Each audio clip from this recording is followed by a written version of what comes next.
কাইলৈ স্বাধীনতা দিৱস, গতিকে মনটো আজিৰে পৰা অলপ স্বাধীন লাগিল। কিন্তু টি চাৰ্টটোহে ইংলেণ্ডৰ পিন্ধিলো। এইজনী দাদাৰ ছোৱালী, তাইৰ বা কি খং উঠিলে, পাৰিলে মোক তাই মাৰিব এনেকে চাই আছে। মানুহজনীৰ কাৰণে আকৌ তাই বিৰাটেই পাগল, কোলাত উঠিলে পিছে নামিবই নোখোজে।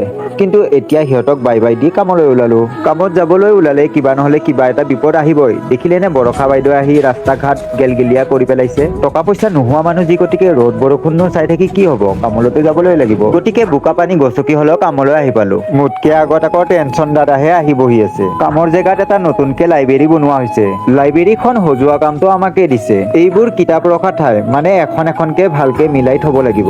এইজন কালু দাদা, মানুহটো খুব ফূৰ্তিত থাকে। যেতিয়াই গান শুনে গাটো বোলে নিজেই লৰে।